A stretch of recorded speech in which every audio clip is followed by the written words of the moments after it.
이강민의 잡지사 10월 13번째 페이지. 램프 요정 지니를 만나면 소원 3개를 다 쓰고도 하나만 더 램프 다를 때까지 문지를 것 같은 남자. 숭실사이버대 환경안전공학과 교수로도 활동하고 계신 곽지식 작가와 함께합니다. 어서 오세요. 안녕하세요, 곽지식입니다.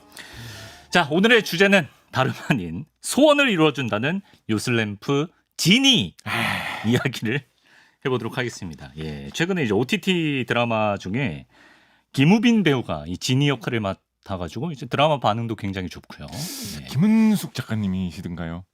그렇죠, 작가님. 네, 저도 드라마를 지금 안 보고 있긴 한데. 네. 예. 근데 이게 아무리 그렇다고 해도 과학 코너에서 지니를 다루는 게 이게 말이 되나요? 저희가 뭐 귀신 편도 했었고, 그 맥락으로 보면 했었고, 만들 것도 없긴 하구나. 저희가 뭐 여러 가지 했었기 때문에 또 지니도 나름대로 과학적으로 또 풀어본다는 거 얼마든지 가능하지 않을까 싶습니다. 혹시 소원이 있으신가요, 작가님은 평소에?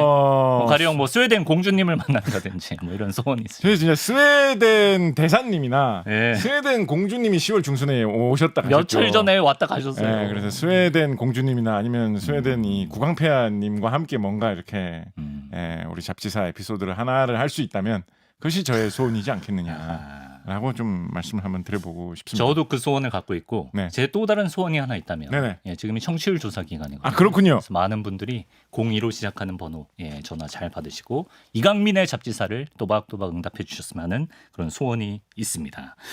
자, 그러면 요술램프 지니의 유래 전설 기원은 무엇인지 또 과학으로 풀어볼 얘기 어떤 것들이 있을지 한번 알아보도록 하겠습니다. 지니라는 존재는 알라딘에서 나오는데 뭐 어디에 처음에 등장하는 존재인가요? 일단 세계적으로 널리 대중화된 것은 아라비안 나이트 천일 야화라고 하는 이 책에서 등장한 이 지니가 워낙에 유명해졌기 때문에 아라비안 나이트 천일 야화 뭐 세계적인 인기 고전이지 않습니까? 그렇군요. 그렇다 보니까 거기에 지니가 등장해서 널리 알려지게 되었습니다.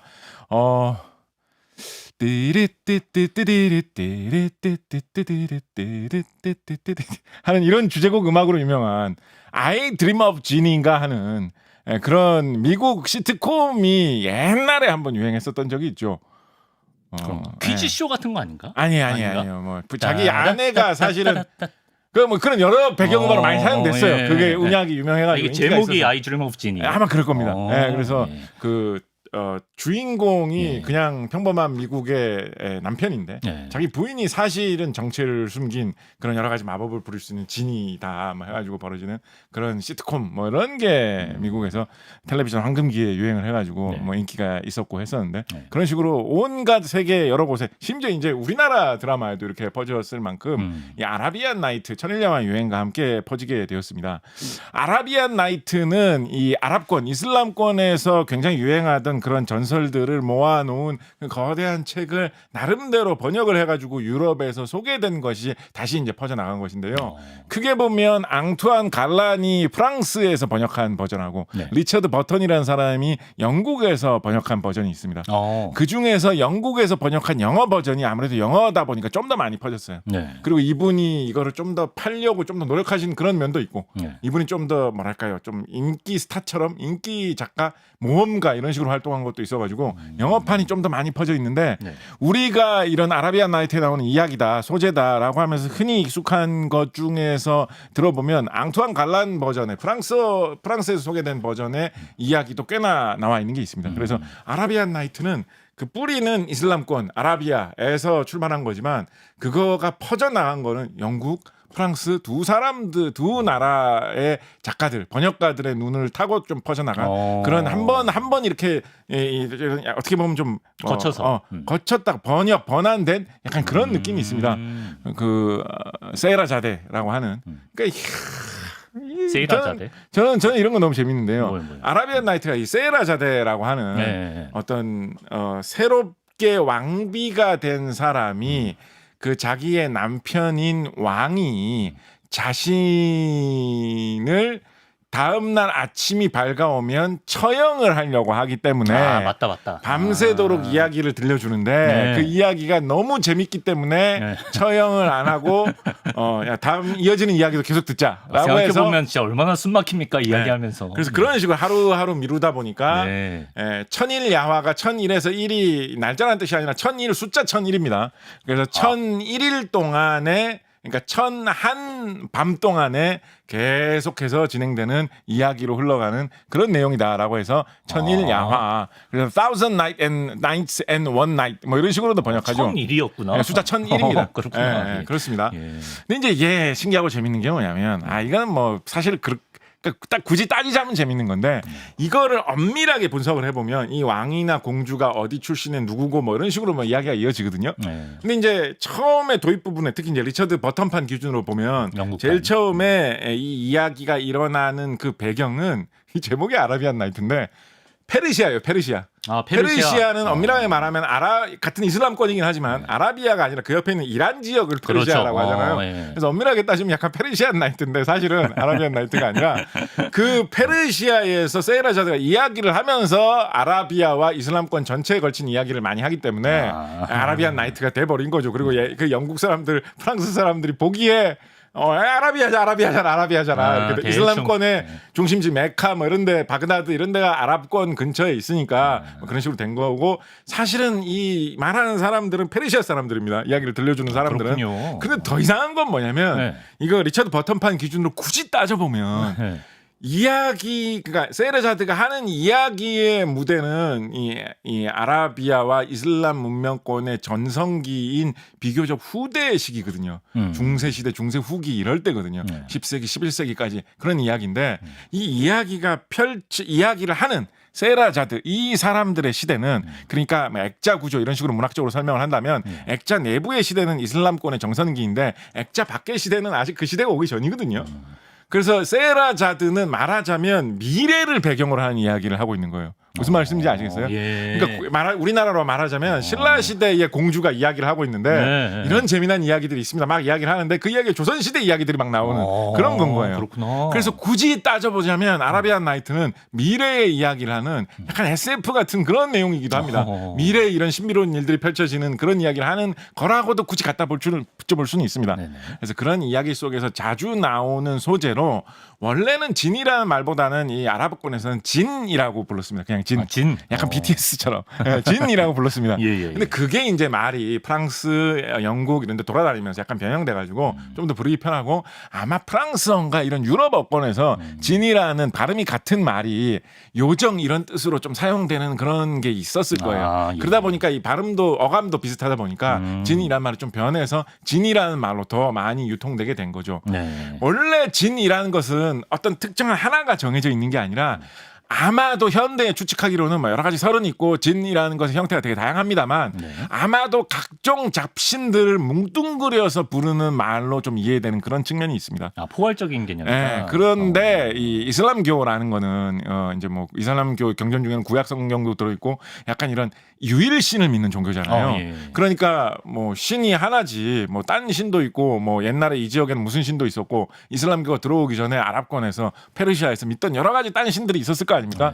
그 신을 더 이상 숭배할 수는 없는 거예요. 그건 그런 신은 없는 거죠. 그죠?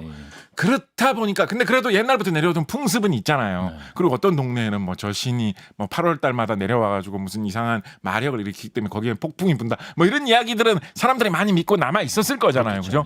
그렇다 보니까 그게 좀 격화돼가지고 그거는 신은 아니고 뭔가 사람하고 좀 다른 그렇지만 조금 마법을 부릴 수 있는 약간 요정이라든가 뭐 아니면 뭐 그런 괴물이라든가 그런 거다라는 식으로 이렇게 좀 타협적인 그런 생각들이 탄생을 했는데 신계에서 요정계까지 내려왔네요. 그렇죠. 그래서 그거를 찍어서 하는 그런 이름이 진이었다. 이렇게 보시면 될 것 같습니다. 그래서 이게 말이 변해서 진이가 됐고 특히 이제 많이 알려진 이야기 속에서는 이제 소원을 들어주는 이야기로 이제 이렇게 좀 유명하다 보니까 그렇죠. 뭐 진이가 소원을 들어준다. 무슨 일이든 다 해준다. 네. 우리 이제 잡지사에도 또 이제 유진이 PD님께서 다 잘 해주시지 평소에 않습니까? 따뜻하게 이름 한 번 안 불러주다가 방송 중에 자기 한번 재밌으려고. 진이 생각나니까. 그렇죠. 유진이 잡지사 또 진이가 있죠. 잡지사의 진이 아니겠습니까? 하나만 덧붙여서 좀 얘기해드리면. 그러시죠. 하나만. 유진이에 하나 덧붙여. 하나 덧붙여서 얘기해드리면 우리나라의 고대 전설 중에도 이렇게 새로운 종교가 들어오면서 기존에 믿던 믿음들이 이렇게 격화되면서 이상한 이야기들이 탄생하는 그런 사례들이 있습니다. 그래요? 삼국유사에 보면 이 가야 지역에 내려오던 고대 고대의 전설을 이야기하는 것으로 흔히 어산불영이라고 하는 그런 이야기가 있는데요. 어산불영? 예, 어산불영이라고 하는 그런 이야기가 있는데 이게 어떤 이야기냐면 지금의 이제 밀양 요 근처죠. 거기 뭐 만어산이라고 하는 산이 있습니다. 그 만어산에 오나찰녀가 살았다라고 하는 이야기가 있어요. 예. 5명의 나찰녀가 살았다. 나찰녀가 뭐야? 예, 나찰이라는 거는 고대 인도에서 락샤사라고 하는 거를 번역한 그러니까 한문으로 옮긴 말인데요. 예. 고대 인도에서 등장하는 약간 악마 그런 겁니다. 그러니까 여자 악마 5명이 살고 있었다라는 거예요. 인도에 등장한 악마가 밀양에 살고 있었어요? 그렇습니다. 그러니까 이제 나중에 갖다 붙인 이름이겠죠. 아마도. 예, 이제 불교 이런 문화가 들어오면서 여러 가지 이런 새로운 전설 용어를 갖다 붙이. 저거는 악마니까 락사샤라고 부르자. 근데 기독교가 들어오기 전이니까 악마란 말 없었을 거 아니에요. 그죠? 그러니까 락사샤라고 부르자 해서 갖다 붙인 것 같아요. 그러니까 여자 악마 5명이 있었다라는 거예요. 그런데 이 여자 악마 5명이 독령하고 그러니까 도끼 어린 나쁜 짓을 하는 그런 용이겠죠. 용하고 맨날 어울려 놀았다라는 거예요. 뭔가 신기하고 특이하지 않습니까? 여자는 악마, 남자는 용, 약간 이런 커플인 거예요. 근데 그게 약간 5대5 같은 약간 그런 느낌이었겠죠. 네. 5대5로 놀았다? 아마 그렇지 않을까요? 뭐 동령은 뭐 굳이 5명이라는 언급은 없습니다만. 근데 그렇게 하면서 걔네들이 너무 큰 행패를 부려가지고 막 무슨 뭐 번개도 일으키고 폭풍도 일으키고 해가지고 주변에 농사가 안 되는 그런 주변 사람들에게 해를 많이 끼치는 그런 게 있었다라는 거예요. 그래서 물리치려고 되게 노력을 했는데 다 실패하고 안 됐었는데 불교가 들어오니까 그 불교의 가르침에 감화가 돼가지고 이 나찰녀는 과거의 생활을 청산하고 스님이 비구니가 되었다. 뭐 이런 식으로 이야기가 끝나거든요. 동룡도 이제 다 뭐 사라지고 죽고 뭐 이런 식으로 됐다라는 식으로 이야기가 끝나거든요. 그래서 이 이야기도 아마도 추정해 보자면 이런 거죠. 그 먼 고대에는 아마도 이 만어산 근처에 밀양, 김해 이쪽 지역에 그런 용신을 숭배하는 5명의 어떤 종교적 지도자 같은 게 있지 않았을까요? 어떻게 보면 무속인하고 비슷한 사람이었을 수도 있고. 근데 그 사람들이 엄청난 세력을 거느리고 많은 사람들의 존경을 받고 뭐 이러고 있었던 거죠. 근데 불교가 들어오면서 그 사람들 다 망한 거예요. 그렇지. 그런 이야기가 이렇게 표현되지 않았을까라고 추측을 해봅니다. 근데 여기서 이어지는 이야기로 이 이야기 말미에 우리나라 전설은 그런 게 많죠. 이 전설이 실제로 이런 흔적을 남기고 있다라는 형태의 이야기가 많죠. 어떻게 끝냐면 그때의 동룡이 죽어서 혹은 그때의 동룡이 죽으면서 자기가 거느리고 있던 수많은 물고기들 이런 것들을 다 거느리 와가지고 죽어가지고 그 만어산에서 돌로 변해서 흔적을 남겼다라는 전설이 있습니다. 그래요? 실제로 지금도 만어산에 가보면 무슨 강물이 흐르는 것처럼 꽤나 넓은 지역에 걸쳐서 이런 주먹만한 이런 돌, 주먹보다 더 커요.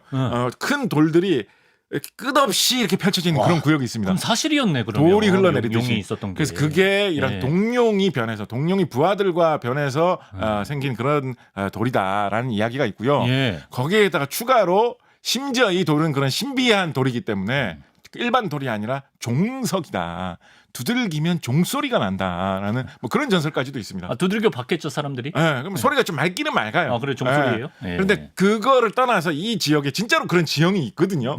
뜬금없이 산에 돌들이 마치 물 흘러가는 모양처럼 강물 모양처럼 이렇게 흘러내려오는 그런 모양이 진짜로 있거든요. 그래서 좀 이상한 지형이긴 해요. 그렇구나. 그러다 보니까 이런 전설로 이어졌겠죠. 와 장관이네. 그죠? 그래서 지금도 여기 가면 사람들이 맨날 이거 돌 부딪히면서 돌 소리 들어보고 이럽니다.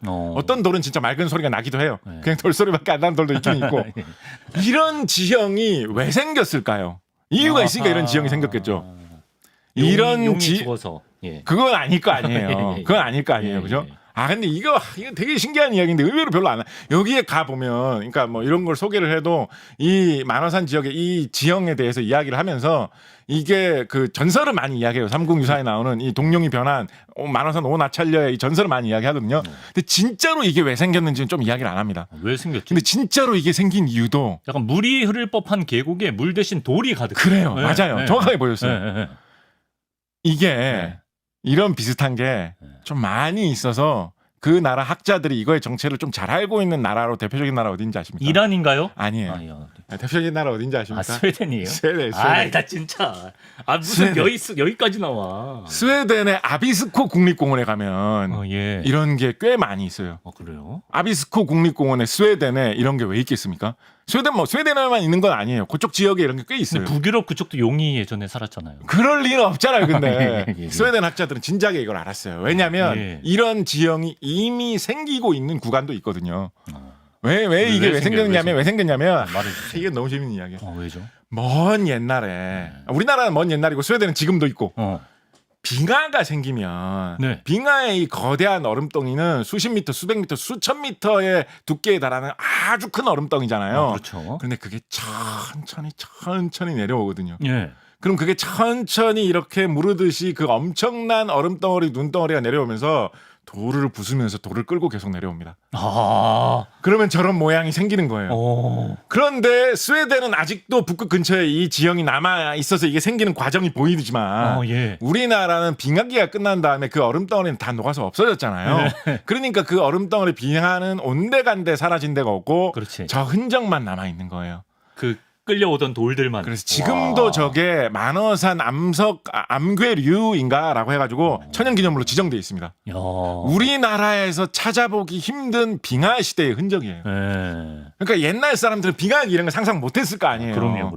그렇다 보니까 이게 너무 신기한 거예요. 그러니까 누군가 말 지어냈겠지. 이거 용 모양 아니야? 뭐 이렇게 하고 말 지어냈겠죠. 용 모양 같기도 해요. 그래서 그 고대의 온 아찰려 전설하고 연결돼서 이렇게 된 건데 현대 과학이 발달하면서 살펴보니까 이게 알고 보니 신비로운 사실은 빙하 시대의 흔적이었다라는 걸 알 수 있다라는 거죠. 지니 얘기하다 보니까 밀양 갔다가 또 스웨덴을 가게 되네요. 그렇습니다. 예. 지니는 이제 램프 속에 이제 낀겨 살잖아요. 그렇죠. 예. 그래서 램프를 문질러야 이제 등장하는데 왜 하필 램프라는 장치를 썼을까요? 이것도 진짜 재밌는 이야기예요. 네. 일단은 관심 있으신 분들은 다 아시는데 그냥 흘끼리 이렇게 관심 없이 보시는 분들은 램프가 일단 뭔지를 모르시는 분도 많이 있습니다. 램프가 도대체 뭘까요? 저거 그게 뭘까요? 인도 요리집 가면 저런 데다 카레 주잖아요. 그러니까 저게 뭐 주전자나 무슨 카레 담는 거라고 생각하시는 분도 많이 있어요. 근데 그거를 램프라고 부를 리가 없잖아요. 그러네. 그죠? 진짜 램프 기능을 하나? 램프는 램프기 때문에 램프라는 게 원래는 뭡니까? 뭐 불 밝혀주고. 불 밝히는 거, 뭐 헤드라이트 뭐 이런 거 램프라고 하잖아요. 그죠? 등불을 램프라고 하는데 원래의 기본적인 용도는 그러니까 나중에는 그냥 이제 재미삼아 저런 모양 만들기도 하고 다른 용도로도 쓰기도 했지만은 원래는 불 밝히는 용도로 출발한 그런 제품입니다. 어딜 밝혀? 저기에 기름을 담아놓고 심지를 넣어가지고 불을 땡겨서 불을 밝히는 거죠. 심지를 보통 우리가 주전자라고 생각하면 물 따르는 부분 있죠. 예. 저쪽으로 심지를 넣는 구조의 제품들을 보통 많이 만듭니다. 그럼 그 구멍에서 불이 나오는 그렇죠. 그 구멍에다 심지를 달아가지고 거기다 불을 붙여놓고 기름 다 떨어지면 주전자로 치면 주전자 뚜껑 부분 있죠. 거기 열어가지고 기름 채워놓고 그렇게 하면 이제 손잡이 부분 들고 다닐 수도 있고 등잔을 옛날에는 이제 뭐 이렇게 플래시 같은 게 없었으니까. 그러네. 그래서 플래시처럼 쓸 수 있네 진짜. 원래는 등잔 플래시 그런 거라고 보시면 됩니다. 그래서 만약에 현대를 배경으로 어떤 램프의 진이가 산다라고 하면 사실은 이제 플래시 모양에서 뭐가 튀어나오는 게 좀 더 실용적이죠. 그죠? 건전지가 건전지가 빠져 있는 한 50년 동안 안 쓴 것 같은 낡은 플래시가 있는 거예요. 그런데 이것도 작동되나? 그러면서 건전지 넣어가지고. 웬 후레쉬가 있어요? 여기? 건전지 넣어가지고 딱딱딱 해봤더니 갑자기 불이 켜지면서 안에서 진이가 나온다. 아니면 되게 낡은 휴대전화가 있는 거예요. 휴대전화 막 이렇게 사용하다가 뭐 어두운 데 있어서 잘 안 보는 게 있어. 그래서 플래시 키는 한번 켜볼까? 딱 누르면 그때 짠 하면서 진이가 나온다. 이게 약간 좀 현대적인 거죠, 사실은. 어떤 것 때문에 이런 신비로운 이야기가 탄생을 했느냐, 이게 왜 지니하고 램프가 연결되느냐를 좀 이야기를 따져보면 어떤 식의 전설하고 연결을 해볼 수가 있냐면 옛날 사람들은 특히 이제 유럽권이나 중동권 이런 쪽에서는 사원소설이라는 걸 많이 믿었죠. 요즘은 화학적으로 실제로 과학적으로 증명된 주기율표상의 원소가 세상의 모든 물질을 구성하는 재료라고 생각하지만 옛날에는 그런 게 아니라 땅, 불, 바람, 물 뭐 이런 4개의 원소가 조합되어서 세상에 수많은 게 만들어진다라고 아리스토텔레스 이런 사람들 라고 이야기를 했었죠. 뭐 이집트 이런 데서도 이런 거 믿었고 그러다 보니까 딴 지역으로도 이런 게 많이 퍼져나가지고 좀 비슷한 그런 믿음들이 많이 퍼져 있었습니다. 그렇다 보니까 사람은 뭐 우리나라에서도 옛날부터 그런 생각 많이 했지만 뭐 흙에서 태어나서 흙으로 돌아간다. 사람은 뭐 흙을 빚어서 만들었다. 이런 식의 신화나 전설 같은 게 많이 퍼져 있잖아요. 그래서 사람은 흙에서 온 어떤 그런 유기체 뭐 어떤 그런 영혼을 가진 것 뭐 이런 거라고 생각을 한다면 흙 말고 딴 거에서도 비슷한 어떤 요정이나 무슨 그런 신비로운 게 생길 수 있지 않을까라고 생각을 하다가 좀 신비로워 보이는 거. 땅, 불, 바람, 물 중에 신비로워 보이는 거. 불에서도 뭐가 생기면 그건 신비로운 마력을 갖고 있는 어떤 그런 게 될 수 있지 않을까라고 해서 흙을 빚어서 만들게 사람이라면 불을 빚어서 혹은 불에서 바탕이 돼서 나온 게 그런 마력을 가진 진이다라는 식의 전설이 좀 보입니다. 예. 그렇기 때문에 이제 불을 만들어내는 불을 켜놓는 램프에서 뭐가 튀어나온다 이런 이야기가 생긴 거죠. 네. 우리나라에서는 그런 신비로운 불 같은 게 돌아다니면 그런 불을 보고 과거에 사람들이 뭐라고 불렀을까요? 도깨비불. 도깨비불이라고 하잖아요. 그렇죠? 예. 그래서 우리나라는 도깨비하고 불을 연관시키는 이야기들이 꽤 많아요. 그렇지. 예. 그러니까 진짜로 좀 이렇게 번역을 하면서 견준다라고 하면 우리나라에서 진의 역할을 해주는 거는 도깨비입니다. 도깨비. 그러네. 실제로 우리나라의 도깨비 이야기 중에도 그런 게 많잖아요. 소원 들어주죠. 도깨비 방망이를 휘두르면 뭐가 막 생기고 맞네. 부자가 되고 이런 게 많잖아요. 네. 그래서 불에서 연관돼서 나오는 뭐가 그런 식의 재밌는 역할을 한다라는 식의 그런 이야기가 사람들이 옛날에 빠지기 쉬웠던 이야기였던 통하네요. 것 같아요. 예. 우리나라의 18세기의 사전인 조선시대 후기의 사전인 동문유해 아니 역어유해 이런 책 살펴보면 귀화라고 해가지고 귀신불이라는 한자죠. 그거를 한글로 번역을 해가지고 뭐라고 번역을 하고 있냐면 독갑의 불이라고 번역 한글로 그렇게 써놨어요. 그럼 독갑의라는 말이 도깨비 혹은 도깨비의 이런 뜻으로 보이거든요. 그래서 옛날부터 그런 귀신 같은 불을 도깨비불 많이 불렀었던 것 같아요. 네. 그러다 보니까 신비로운 불 같은 게 이렇게 보이면 어떤 진이 역할, 도깨비 역할을 한다라는 생각이 흔히들 퍼져 있었을 것 같은데 네. 왜 이런 생각에 사람들이 이렇게 빠지기 좋았을까요? 과학적인 이유를 생각해 볼 수 있을까요? 왜 하필 불이랑 엮었느냐? 네. 이런 중동이나 유럽에서는 땅, 불, 바람, 물이 세상의 모든 걸 이루는 네 개의 원소라고 생각을 했고 네. 우리나라나 중국에서는 고대로부터 화수, 목, 금, 토 5가지가 음양오행해가지고 이게 역시 어떤 원소처럼 엮여서 세상에 수많은 게 생긴다라고 이야기를 했었죠. 그죠? 나무가 들어갔네. 네. 예. 불은 서로 겹칩니다. 바람이 빠진 거는 서로 또 차이고, 그죠? 아, 그러네, 네, 그래서 그러네. 불은 둘 다 겹쳐 있어요. 예. 불이 공통인데 두 개의 상상 속에 다 불이 공통으로 나오잖아요. 네. 그죠? 네. 이게 저는 이유였을 거다라고 생각을 합니다. 왜냐하면 저희가 원소편에서 산소할 때 이 이야기를 한번 했었습니다. 산소 까마득한데. 네, 땅, 불, 바람, 물이거나 아니면 화수, 목, 금, 토거나 나머지는 예를 들어서 땅이나 바람이나 물 여기서 바람을 공기라고 한다면 나머지 세 개는 실제 물질입니다. 원소는 아니지만 땅도 흙도 잡을 수 있는 물질이고 공기도 실제 물질이고 사실은 질소, 산소, 이산화탄소 이런 게 섞여 있는 거죠. 그죠? 물도 물이라는 하나의 물질이에요. 네. 화수, 목, 금, 토도 마찬가지입니다. 금, 쇠도 물질이고 뭐 나무도 물질이고 그런 어떤 한 가지 물질이에요. 네. 그렇지만 화는 옛날 사람들은 그게 어떤 하나의 물질이라고 생각했지만 실제로 과학적으로 연구를 해보면 화, 불이라는 물질이라는 건 없습니다. 잡을 수도 없고. 예, 불이라는 거는 산소와 화학 반응을 일으키면서 열과 빛을 일으키는 그 변화하는 모습을 변화하는 현상을 불이라고 부르는 그러네, 거예요. 생각해보니까. 과학적으로 연구를 해보면 예. 이거를 옛날 사람들은 그렇게 생각을 잘 못했어요. 뭔가 불이라는 별도의 물질이 있다라고 생각을 했어요. 네. 나무든 뭐 가스든 석탄이든 석유든 종이든지 간에 그게 산소하고 어떤 물질이 화학 반응을 일으키면서 다른 물질로 변하는 과정에서 열과 빛을 일으키는 그 모습 그 현상의 명칭이 불인 거거든요. 불이라는 물질이 따로 불을 잡을 수 있는 불이라는 물질이 따로 있는 게 아니에요. 그렇죠, 그렇죠. 이거에 대해서 사람들이 명확하게 알게 된 게 18세기에 라보아제 같은 프랑스의 과학혁명기의 과학자들이 등장하면서 라보아제는 미터법의 탄생에도 맞습니다. 큰 영향을 네. 미친 위대한 과학자죠. 그렇지요. 이런 일단의 과학자들이 노력을 하면서 불의 정체가 제대로 밝혀지게 된 거거든요. 불이라는 건 하나의 물질이 아니다. 그러니까 불과 물이 반대라는 생각은 사실은 틀린 거예요. 실제로 실험을 해봐도 불에다가 물을 끼얹으면 꺼진다. 그러니까 물과 불이 반대다. 이렇게 옛날 사람은 쉽게 생각하지만 사실은 불에다가 이산화탄소를 부어도 꺼지고 불에다가 모래를 끼얹어도 꺼지고 맞죠. 불을 끌 수 있는 방법은 사실 많잖아요. 예, 예. 두 개가 반대가 아니에요. 불은 물질이 아니거든요. 불은 그래서 특이해요. 그게 과학적으로 제대로 된 사실인데 아주 긴 세월 동안 사람들은 그렇게 생각을 하지 못하고 불이란 것을 하나의 물질로 이해를 하다 보니까 불의 성질이라는 건 설명이 안 되는 이상한 것일 때가 되게 많이 있는 뭘 거예요. 가져와야 되는구나. 네, 그러다 보니까 불이 이런 신비로운 이상한 특성, 이상한 괴물, 이상한 신령 이런 거하고 자꾸 연결이 되면서 어허. 불에 대한 이상한 이야기가 나오기가 쉽다 보니까 일리 있네. 중동에서는 진이, 우리나라에서는 도깨비 이렇게 엮여진 게 아닌가 싶습니다. 아하, 그렇군요. 예.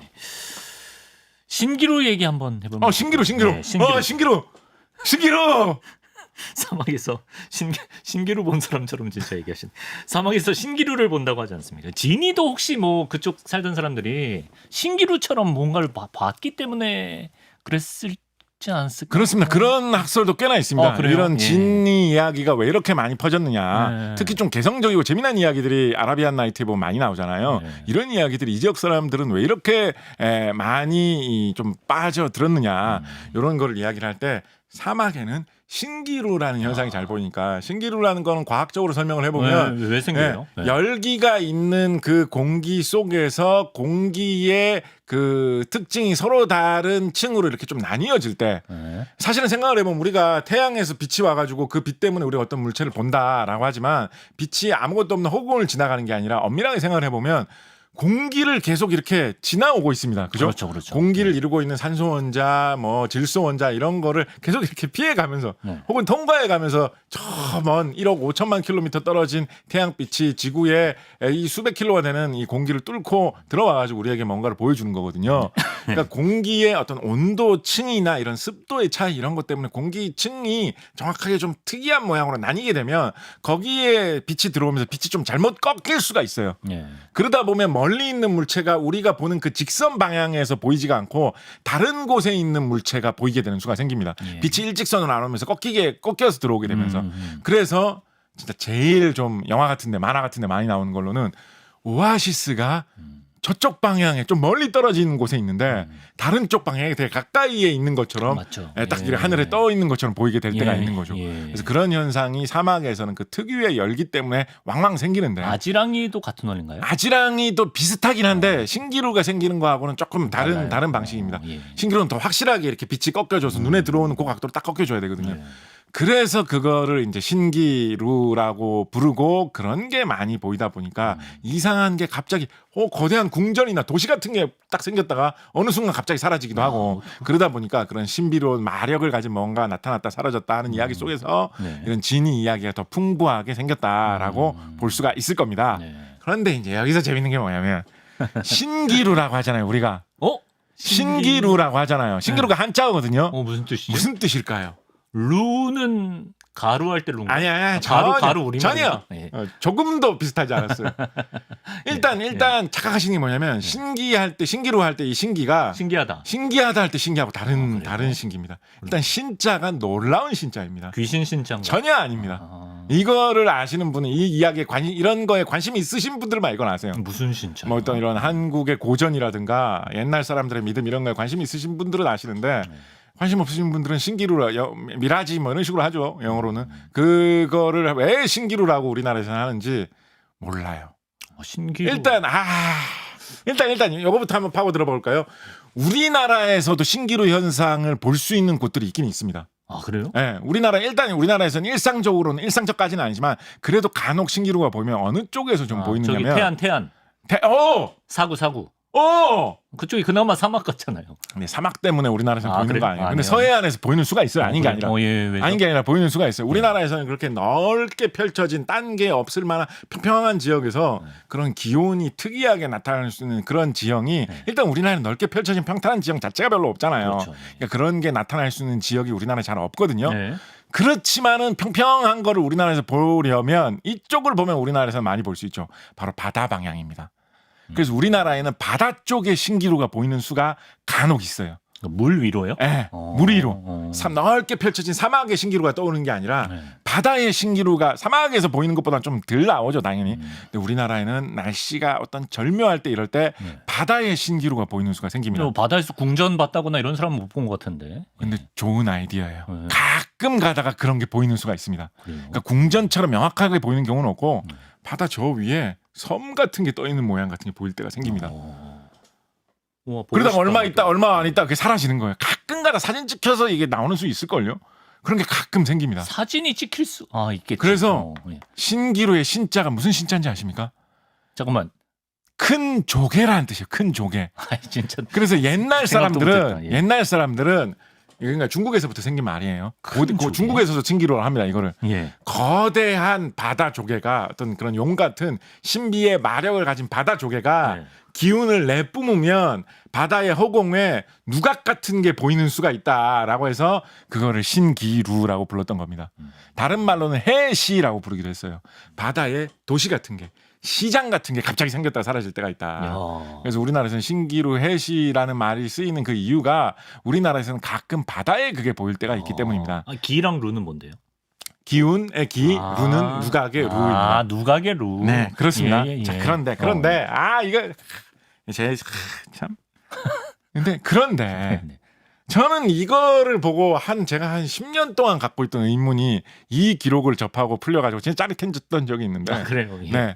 우리나라에 예로부터 많이 내려오는 어떤 전설 같은 것 중에 일단의 그런 이야기가 많이 나오는 전설들 중에 어떤 계통의 전설들이 우리나라에 꽤 많이 있냐면 우리나라에는 산이 많지 않습니까? 네. 근데 우리나라 전설 중에 여러 지역에서 보이는 전설로 산이 아주 먼 옛날에 가끔 아주 특별한 산은 걸어 다니는 산이 있었다라는 그런 학설이 있어요.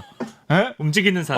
무빙 움직이는 산이 있었다. 무슨 그 걸리버 여행기 같은 데 보면 하늘을 떠다니는 섬이 있었다라는 그런 게 걸리버 여행기에 나오죠. 근데 그것도 이제 다분히 신기루를 보고 착각한 이야기가 돌아가지고 소설화되면서 소재가 됐었다라고 이야기 볼 만한 그런 내용이죠. 그죠? 예. 근데 우리나라에는 옛날에 걸어 다니는 산이 있었다라는 그런 전설이 얘기가 있어요? 전국의 여러 지역에서 나옵니다. 예. 그런데 대체로 우리나라에서의 전설은 좀 어떤 식이냐면 그런데 그 산에 사람이 아무도 안 보고 있으면 그 산이 막 걸어 다니는 거예요. 아무도 모를 때는 보는 사람이 없을 때는 그래서 걸어 다니고 근데 누가 그걸 알아채고 그 산을 딱 빤히 쳐다보면 죽어? 그러면 그때는 그냥 산 모습이 될 수밖에 없는 거예요. 예. 그런 놀라운 모습을 사람에게 보여줄 수는 없기 때문에 약간 얼음땡을 하네요. 약간 어떻게 보면 양자 이론 이런 거하고도 비슷한 면이 있습니다. 무궁화 꽃이 피었습니다. 그런 느낌이에요. 그런 느낌이네. 그런 전설이 우리나라에 도처에 있습니다.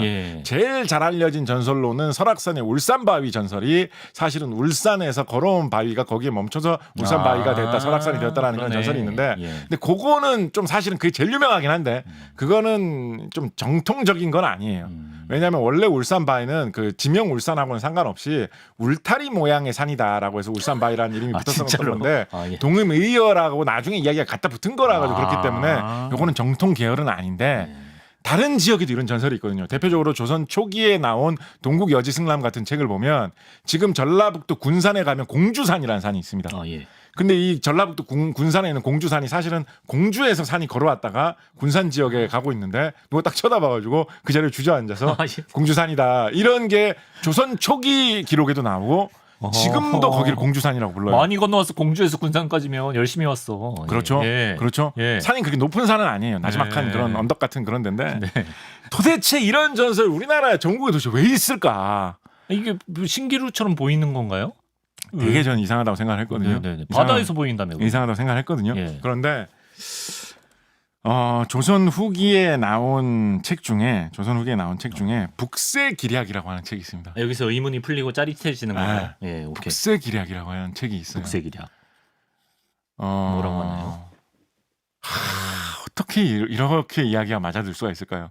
그래요? 북새기략에서 이런 놀라운 현상을 어디에서 보냐면 우리나라 북방의 함경도 지역에 아주 특이하고 이상한 그런 평평한 지역에서 함경도 너머에 만주벌판 쪽 방향을 바라보다가 어떤 현상이 자주 보이는 경우가 있다. 함경도의 특수 지형이나 만주벌판 쪽에 우리나라에서 낯선 이런 쪽 지형을 보면 어떤 특이한 현상이 보인다라는 소문이 이 지역 사람들 사이에서 파다하게 돌고 있다라는 이야기가 있습니다. 근데 이 지역 사람들은 이런 현상이 언제 생긴다라고 보고 있냐면 늦겨울에서 초봄 사이에 이런 현상이 생긴다라고 보고 있는데 그 현상의 이름이 뭐냐? 북새기략이 한문으로 된 서적인데 한자로 산유라고 부르고 있어요. 산이 놀러 다닌다라고 이 지역 사람들은 부르고 있어요. 그래서 멀리 있는 산인데 엉뚱한 위치에 갑자기 산이 나타난다. 그래서 산이 이때 가끔 영험한 산들이 돌아다니는 경우가 있다라는 전설이 이 지역 사람들 사이에서 파다했던 거죠. 그래서 이 지역에 있던 기후나 지형 조건을 두고 생각을 해보면 이것은 이 지역 사람들이 아마도 사막에서 보이는 것과 같은 그런 신기루를 봤던 것 아, 같아요. 거기선 그게 되는 조건이에요. 네, 그런 지역이 있어서 그래서 어. 산이 신기루로 저쪽에 멀리 있던 산이 갑자기 이쪽 지역에서 이렇게 떠올라서 보이니까 저 산이 걸어서 놀러 다니면서 이 지역까지 왔네 라고 하는 풍습이 우리나라에서는 특이하게 함경도의 국경 지역 근처에서 가끔 보이고 있었기 때문에 예. 산이 돌아다닌다라는 전설이 그쪽에서는 있었다라는 거거든요. 그렇다고 한다면 우리나라에 좀 더 멀리 더 널리 퍼져 있는 걸어다니는 산이 쳐다보면 눌러 앉는다라는 그 전설도 네. 아마도 신기루를 본 게 아니냐라고 추측을 해볼 수가 있겠죠. 네. 그런데 함경도 같은 그런 특수 지역이 아닌 지역에서는 신기루가 어디서 주로 보인다고 우리나라에서 말씀드렸습니까? 바다요. 바다에서 보인단 말이에요. 예. 군산이 어디에 있습니까? 아, 바다지. 바닷가에 있단 말이에요. 공주에서 온 건 중요하지 않구나. 그래서 군산에서 바닷가에서 아마도 아. 공주에서 북쪽 방향을 보다가 그런 그걸 보지 않았을까요? 공주 그러니까 사람이. 공주가 아니라 군산에서 아. 북쪽 방향을 보다가 네. 이렇게 산 모양의 신기루를 한번 보지 않았을까요? 아, 근데 그 공주쯤에서 오는구나. 계속 보다 보니까 그게 없어진 거예요. 그런데 가만히 보니까 비슷한 그런 산이 군산에 이쪽 동네에 있거든요. 그러니까 이거 공주 방향에서 봤던 그 산이 여기로 걸어온 거 아니야? 그래서 신기루를 사람들이 보고 떠올렸던 이야기가 우리나라 전국 각지에 흩어져 있는 울산바위 전설로 요즘에는 가장 유명한 산이 걸어다니는 이야기로 굳어지지 않았을까라고 북새길약이라는 함경도 이야기를 보면서 네. 좀 추측을 해보게 되었습니다. 아, 그렇군요. 그렇다면 어쩌면 우리나라에서 진위를 찾으려면 군산으로 가봐야 되지 않을까요? 그런 생각도 해봅니다. 군산진이. 네. 예. 알겠습니다. 남진 선생님이 그쪽 아닌가요? 남진 선생님이 호남 출신이긴 하시죠. 근데 군산 그쪽 출신이셨던가? 아니고, 네. 진이어서. 아, 네. 예. 예. 남진이. 네. 아닐 수 있습니다. 고향은. 예. 네. 하나만 더 해야 될 것 같은데. 아, 벌써요? 아, 근데 뭐 궁금한 게 좀 있긴 한데 양탄자 얘기도 궁금하고. 아, 양탄자. 양탄자로 갈까요? 아, 양탄자로 오케이. 끝내죠. 예. 양탄자로 끝내죠. 양탄자 이야기 뭐 그렇게 길지도 않으니까. 그렇죠. 알라딘이랑 이제 자스민 공주도 양탄자 타고 날아다니고 그러지 않습니까? 일단 양탄자라는 말도 이상한 말입니다. 양탄자가 뭡니까? 서양 양말할 때. 전혀. 그걸 수도 있어요. 근데 보통은 그렇게는 생각 안 합니다. 근데 보통은 그렇게는 생각 안 해요. 그럴 뭐예요, 그럼? 가능성도 약간 있는 거예요. 양인가요? 동물양? 오! 양털인가? 탄자는 뭡니까? 탄자. 이거 양탄자 자는 그거 같아요. 모자 할 때 자. 비슷할 수도 의자 있지만- 모자 할 때 사물 비슷할 수 있어요. 비슷할 수 아닌가? 있어요. 뭐예요? 비슷할 수 있어요. 네. 탄자라는 게 지금은 거의 안 쓰는 말인데 네. 탄자라는 게 사실은 담요 비슷한 그런 거를 부르는 좀 옛날에 많이 쓰던 말입니다. 그래서 양탄자라는 말의 원래 뜻은 네. 양털로 만든 담요를 일컫는 말입니다.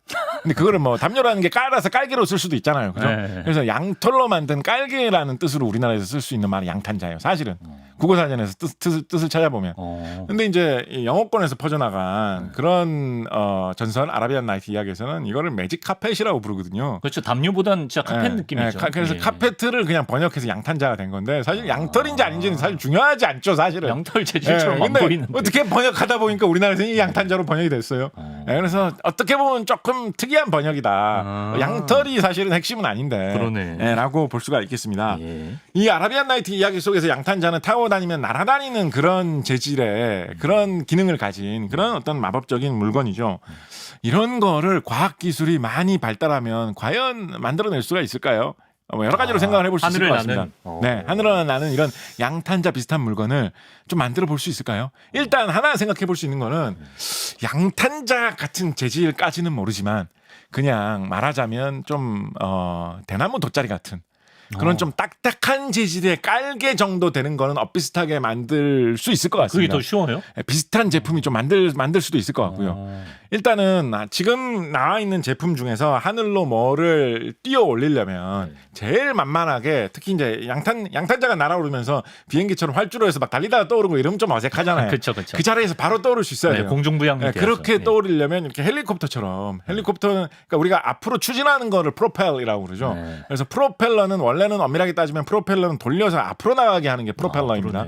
그래서 헬리콥터 날개처럼 돌아가는 건 엄밀하게 말하면 그거는 프로펠러라고 부르지 않고 도는 거다라고 해서 로터라고 부릅니다. 로터. 그래서 헬리콥터 로터 같은 거를 돌려서 떠오르는 방식이 가장 간단하게 수직으로 올라갈 수 있는 방식이죠. 그래서 평평한 이런 판자 같은 걸 만들어 놓고 거기다가 이 로터 같은 거를 이렇게 잘 달아가지고 고속으로 회전하게 하면서 그 위에 사람이 타고 올라가게 하는 장비 그 비슷한 거를 만드는 거를 생각을 해볼 수가 있습니다. 백투더퓨처에 보면 백투더퓨처 2편에 보면 호버보드라고 해가지고 스케이트보드 있죠. 같은 건데 예. 타고 날아가는 그런 제품 있지 않습니까? 예, 그렇죠. 그거를 그런 식으로 로터를 돌려가지고 날아가게 하는 시제품 같은 거를 만들어 본 사람들 있습니다. 찾아보면. 그러니까 그런 류의 기능이 좀 더 강화되면 우리는 보드가 아니라 약간 양탄자만한 크기로 만들겠다라고 하면 그 판판한 사람이 앉는 부분은 뭘로 만들면 되겠습니까? 거기는 얄팍하게 리튬이온 배터리를 쫙 깔면 되겠죠. 그렇게 한 다음에 왜냐하면 배터리 용량이 커야지 힘을 많이 내면서 오래 날 수가 있을 테니까. 그리고 내 귀퉁이 부분에 로터를 달아가지고 4개를 돌리면서 떠오르게 하면 그 비슷한 거를 만들어낼 수 있을 겁니다. 알라딘 양탄자처럼 이렇게 뒤로 뒤집히는 것도 가능해요. 그것도 어느 정도 할 수 있어요. 할 수 있나? 사람 떨어지겠죠. 그렇지만 어느 정도 할 수 있습니다. 근데 좋은 지적을 해주셨는데 네네네. 이게 진짜 절묘한 게 이게 진짜 뭐가요? 너무 재밌는 이야기. 복분자 광고 아저씨처럼 자꾸 너무 그러지 재밌는 마요. 너무 재밌는 이야기. 예. 이거 진짜 네. 보통 우리가 드론 조종한다라고 하면 드론. 일상적으로 우리가 사용하는 드론, 방송국에서 뭐 촬영한다고 쓰는 드론 이런 거 보면 이 로터 돌아가는 이 날개가 몇 개가 보통 달려 있는 게 제일 많습니까? 흔히 몇 개지? 흔히 보통 4개가 달려 있는 모양이 제일 많아요. 4개가. 네. 왜 4개일까요? 3개도 아니고 2개도 아니고 1개도 아니고. 그러니까 헬리콥터 날개처럼 그렇게 4개 말씀하시는 겁니다. 네 짝이 달려 있어요. 네 짝. 하나, 둘, 셋, 넷. 4개가 붙어 있어요. 예. 그게 동시에 돌면서 올라갑니다. 예. 왜 4개가 붙어 있을까요? 3개도 아니고 2개도 아니고 왜 4개일까요? 안정적이잖아요.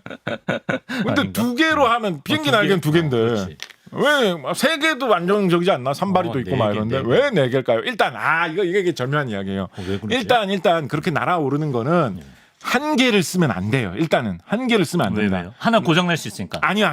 그것도 물론 중요한 이유 중에 하나인데 1개로 쓰면 1개는 일단은 택도 없다고 봐야 돼요. 1개는 왜냐?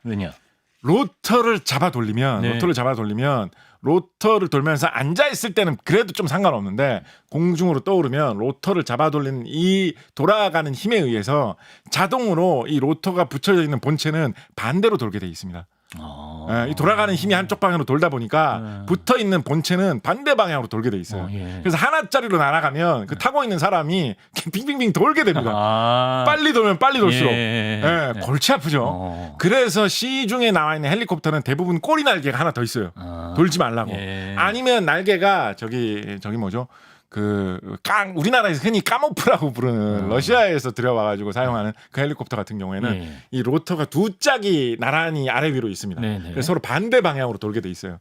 그래서 최소 2짝은 있어야지 사람이 타고 있는 부분이 뱅뱅 안 돌게 되기 때문에 최소한 2짝은 있어야 됩니다. 2개만 있으면 되잖아요. 2개만 있어도 되긴 돼요. 올라가는 것까지는 2짝만 있어도 어느 정도 돼요. 그죠? 그런데 4짝이 있으면 뭘 할 수가 있느냐? 4짝이 있으면 방향. 그렇죠. 어느 쪽을 어떤 정도의 속도와 방향으로 돌게 할 거냐를 이용을 해가지고 돌게 하거나 한쪽으로 기울이거나 요거를 자유자재로 할 수가 있습니다. 4짝이 있으면. 그래서 4짝이 있으면 말씀하신 대로 뒤집는 것도 잘만 조정하면 할 수가 있습니다. 리튬이온 양탄자 4쪽에다가 달면 되네요. 그렇죠. 그래서 그걸 쿼드콥터라고 합니다. 쿼드콥터. 그래서 4개라는 말에 쿼드라는 말을 사용해서 그래서 쿼드콥터 4짝짜리 드론을 제일 광범하게 쓴 겁니다. 5개, 6개를 써도 4개를 돌리면서 할 수는 있는데 그러면 이제 더 에너지도 많이 들고 무게도 더 무거워지니까 4짝이 기본이죠. 그래서 이 방식으로 날아가는 양탄자를 만든다면 이거 뭐 양탄자도 아니죠. 양하고 아무 상관없으니까 날아가는 깔개를 만들다면 4짝을 돌려가서 나는 방식으로 만들면 충분히 할 수 있다. 별로 그렇게 실용적이지는 않겠지만 만들어 볼 수는 있다라는 이야기를 해볼 수가 있겠습니다. 자 그런데 이제 양탄자처럼 진짜 이런 하늘거리는 재질로. 그렇죠. 고맛이거든요. 그렇지. 약간 그런 느낌을 주려면. 걔는 약간 이렇게 소통도 해요. 이렇게 고개도 까딱. 그리고 막 이렇게 돌아가는 거리면서 돌아가는 그런 부분 같은 게 없잖아요. 그렇죠. 우아하게 그냥 물체 자체만으로 부드럽게 떠오르잖아요. 그죠? 소음 없이. 그거를 어떻게 할 수는 없겠느냐. 그게 된 걸 생각할 수 있나요? 그것도 나름대로는 생각해 볼 수가 있습니다. 그냥 억지로 잡아 돌리고 이런 거 하지 말고 자연적으로 바닥과 반발력을 가져서 떠오르는 방식 이런 거를 이용해서 날개 하는 거를 뭔가를 이용하면 물을 이용하면 되지 않을까? 물? 뭐 수상 스포츠 중에 요새 내뿜는 방식으로 물 이렇게 해서 막 아이언맨처럼 돌아다니던데 요새. 내뿜는 방식으로 로켓처럼 뭔가 이렇게 추진하는 그런 방식을 이용해서 그것도 번거롭네요. 그것도 방법이죠. 근데 그것도 이렇게 하늘거리는 재질로 좀 만들기는 없거든요. 그래서 아니죠. 하늘거리는 재질로 하려면 근본적인 힘 중에서 반발력을 가지는 힘을 이용을 한다라고 하면 이 자석이나 전기가 가진 그래. 전자기력을 이용해서 그 전자기력에 자력이 밀어내는 힘같이 N극과 N극 같은 극이 밀어내는 힘처럼 그 힘을 이용해서 떠올린다라는 생각을 해볼 수가 있는데 그러네요. 예. 이거는 초전도체 같은 게 개발이 되면 그렇게 할 수는 있거든요. 예. 근데 이거는 초전도체를 이용을 해야 되기 때문에 초전도체를 이용할 수 있는 시설을 바닥에 깔아놓고 좀 해야 돼요. 그 위치를 벗어나는 데서 뛰어 올리긴 좀 어렵거든요. 그렇죠. 예. 그래서 자유자재로 뭘 날아가는데 사용하는 거는 좀 또 활동 범위가 극히 제약되네요. 그거는 또 좀 아니잖아요. 모양 그죠? 빠지지 알라딘이 예. 홀리월드를 보여줘야 되는데 일단 초전도체라는 것 자체도 없는데 예, 예, 아직까지도 그렇게 자유자재로 쓸 수 있는 초전도체라는 것 자체도 없는데 그렇죠. 그게 있어도 제한된 미리 깔아놓은 그 위에서만 할 수 있다. 그렇죠. 약하잖아요. 그죠? 약하죠. 예. 그래서 어디에나 이미 깔려 있는 거를 이용을 해가지고 이렇게 공중으로 붕 떠오르게 할 수 있는 물질을 찾아볼 수 있겠느냐를 생각을 해보면 좀 화끈한 것이자 현대 과학 기술로는 아직 엄두를 내볼 수는 없지만 SF 같은 데서 종종 등장하는 게 뭐가 있냐면 반중력이라는 개념이 있습니다. 안티그래피티. 반중력. 네, 모든 것은 만유인력의 법칙에 의해서 서로 끌어당기는 힘이 있지 않습니까? 네. 그래서 우리가 몸무게를 느끼고 돌을 던지면 사과를 던지면 하늘에서 땅으로 떨어지는 이유도 중력 때문에 지구와 그 사과가 지구와 우리 몸이 끌어당기는 힘, 지구와 우리가 던진 물체가 끌어당기는 힘 때문에 서로 당기는 힘이 있기 때문에 네. 이렇게 땅으로 뚝 떨어지는 거죠, 그죠? 네. 그런데 그것도 그런 게 아직까지 개발된 게 없어요. 그런데 그것도 마치 전기도 자력도 N극과 S극은 끌어당기지만 N극과 N극은 밀어내듯이 네. 우리가 지금 끌어당기는 중력만 알고 있지만 뭔가 더 탐구를 해가지고 밀어내는 방식의 중력을 어떻게 만들어내는 그런 원리를 찾아낸다면 그런 중력의 반대 효과를 낼 수 있는 물질을 잘 모아서 그렇지. 그걸로 카펫을 만들어내면 둥둥 떠오르지 않겠느냐. 밀어내는 힘으로 이런 상상을 해볼 수가 아직 있죠. 찾아낸 건 하나도 그런 없죠. 거 전혀 없어요. 전혀 없죠. 그런데 하나의 후보로 아직까지 후보라고 하기도 좀 민망한데 네. 하나 그 비슷한 걸로 사람들이 많이 이야기하고 있는 게 네. 암흑 에너지, 다크 에너지라는 게 있습니다. 암흑 에너지 우리 우주먼지 우리 우주먼지 선생님께서 예. 종종 얘기해 주셨죠, 예. 그죠? 요거를 우주먼지 선생님께서 앞으로 몇 주 안 지나서 한번 해주실지도 모르겠는데 네. 암흑 에너지라는 것 때문에 우주가 지금 빠르게 점점 더 커지고 있고 그렇죠. 앞으로 점점 더 빠르게 더 커지고 있을 거다. 암흑 에너지라는 게 막강하다. 이런 거를 우리가 대체로 주류 학설로 많이 받아들이고 있거든요. 그러니까 그거를 어떻게 이용을 해가지고 잘 살펴서 어떻게 하면 혹시 반중력으로 활용을 해가지고 왜냐면 이 암흑 에너지라는 것도 서로 밀어내는 힘이니까 그렇죠. 우주를 더 커지게 하는 힘이니까 그걸 잘 이용하면 매직 카펫 마법의 양탄자처럼 할 수 있지 않을까라는 상상을 해볼 수는 있는데 우주에 있는 암흑 에너지라는 거 우리가 뭐 가져와서 쓸 수 있는 게 아니잖아요. 그렇죠. 그게 뭔지도 아직 정체도 그렇죠, 몰라요. 그렇죠. 그래서 아직 어디까지 상상인데 예. 그래서 그쪽 방면은 조금 어두운데 아. 그런데 이제 최근에 정말 최근에요. 예, 아직 뭐 발표된 지 불과 지금 시점에서 한 일주일 뭐 한 달도 아직 안 됐어요. 네.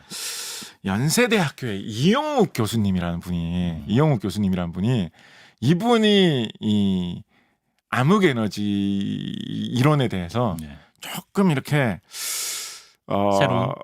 의심스러운 눈으로 봐야 된다라는 결론으로 이어질 수 있는 관찰 결과를 논문으로 계속 꾸준히 내시는 분입니다. 아 그래요. 네, 이분이 최근에 발표한 논문에서 제시한 이야기 중에 어떤 게 있냐면 네. 우주가 지금 점점 커지고 있고 커지는 속도가 점점 빨라지는 것 같다라는 게 지금 우리가 알고 있는 일반적인 생각인데 그렇죠. 이분은 예. 과거에 우리가 측정했던 거에 어떤 오차가 있을 수 있는 가능성 같은 걸 계속 지적하고 계시거든요. 아. 그중에 좀 진지하게 되새겨볼 만한 이야기들도 있어요. 예. 근데 그 오차 우리가 잘못 생각했던 게 진짜로 그렇게 많이 잘못 생각했던 거였다면 사실은 우주가 괜찮지 커지는 않아요? 속도가 그렇게 점점 빨라지는 게 아닐 수 있거든요. 아 그래요? 그러면 사실은 암흑 에너지라는 게 실제로는 없을 수도 있어요.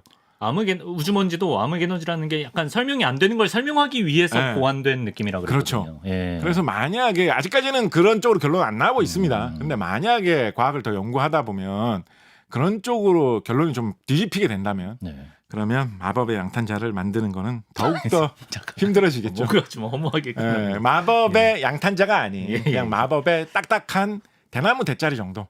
쿼드코터 정도. 우리 정서에 맞죠. 그 정도로 우리가 좀 만족해야 되는 그런 걸 수도 있다. 그게 어디예요? 아니면 이렇게 좀 이렇게 아까 말씀드렸듯이 초돈조태 이런 걸 이용하면 깔아놓은 그 범위 내에서 어떤 놀이공원 같은데 가서 그 범위 내에서 좀 날아다닐 수 있는 그 정도로 좀 만족해야 될 수 있다. 한국판으로 해서 지니 대신 도깨비 나오고. 아마 그렇게 생각해 볼 수 있을 것 같습니다. 한국판에서는 램프 대신 뭘 해야 되나요? 뭐 표주박 이런 걸 해야 되나? 우리나라에도 옛날에 사용하던 그런 등잔 같은 거 호롱불 이런 거. 그런 거. 그거 문지르면 도깨비 나오고. 그런 거. 자, 램프의 요정 지니 얘기를 하다 보니 또 과학 이야기로 시간 가는 줄 모르게 오늘 재미난 말씀 들려주셨습니다. 곽실 작가님 말씀 고맙습니다. 감사합니다.